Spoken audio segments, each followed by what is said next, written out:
পাকিস্তানি দম্পতিসহ নিহত ৮ বিক্ষোভকারীদের মৃত্যুদণ্ড দেবার হুঁশিয়ারি ইরানের। পাকিস্তানে নববিবাহিত দম্পতিসহ নিহত ৮। পাকিস্তানের রাজধানী ইসলামাবাদে দুর্ঘটনাজনিত এক বিস্ফোরণে নববিবাহিত দম্পতিসহ অন্তত ৮ জন নিহত হয়েছেন। এ ঘটনায় অন্তত ১১ জন আহত হয়েছে বলে জানিয়েছে বার্তা সংস্থা এপি।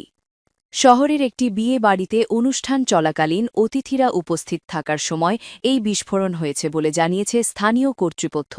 স্থানীয় পুলিশের অতিরিক্ত deputy commissioner general Sahibzada Yusuf এ তথ্য নিশ্চিত করেছেন। এ ঘটনায় বর ও কনে, তাদের মা, চাচা, খালা, এক চাচাতো ভাইসহ ২ প্রতিবেশী নিহত হয়েছেন। উদ্ধারকর্মীরা জানান, ধ্বংসস্তূপের নিচে থেকে ১৯ জনকে উদ্ধার করা হয়েছে। তাদের মধ্যে ৮ জন মারা গেছেন, ২ শিশুসহ আহত হয়েছে ১১ জন। বিস্ফোরণে ছাদ ধসে পড়ায় অধিকাংশ ব্যক্তি গুরুতর আঘাত পেয়েছে। আহতদের হাসপাতালে ভর্তি করা হয়েছে। পুলিশ কর্মকর্তা আরও বলেন, উদ্ধার অভিযান শেষ হয়েছে, ধ্বংসস্তূপের নিচে আর কেউ আটকে নেই। এক বিবৃতিতে পুলিশ জানায়, এলাকা পুরোপুরি নজরদারিতে আছে। মৃত্যুদণ্ড দেওয়ার হুঁশিয়ারি ইরানের। ইরান জুড়ে গতকাল শনিবার রাতেও ব্যাপক বিক্ষোভ হয়েছে। কোথাও কোথাও বিক্ষোভকারীদের সঙ্গে আইনশৃঙ্খলা রক্ষাকারী বাহিনীর সংঘর্ষও হয়েছে। গত ৩ দিনে দুপক্ষের সংঘর্ষে কয়েকশো বিক্ষোভকারী নিহত বা আহত হয়েছেন বলে খবর প্রকাশ পেয়েছে।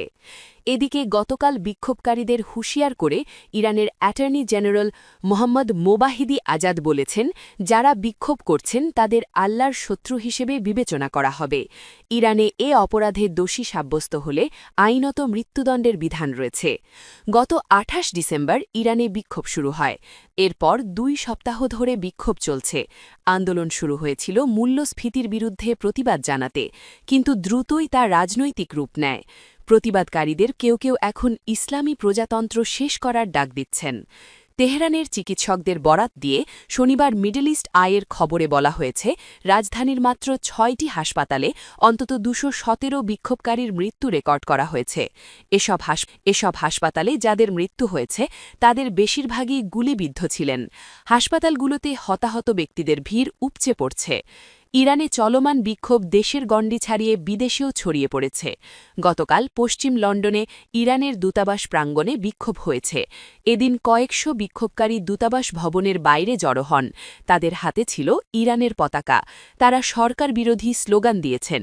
এ সময় একজন দূতাবাস ভবনের বারান্দায় ওঠে ইরানের পতাকা নামিয়ে ফেলেন। লন্ডন মেট্রোপলিটন পুলিশ বলেছে, প্রতিবাদের সময় ২ জনকে গ্রেপ্তার করা হয়েছে। অনুপ্রবেশের অভিযোগে কর্মকর্তারা অন্য একজনকে খুঁজছেন।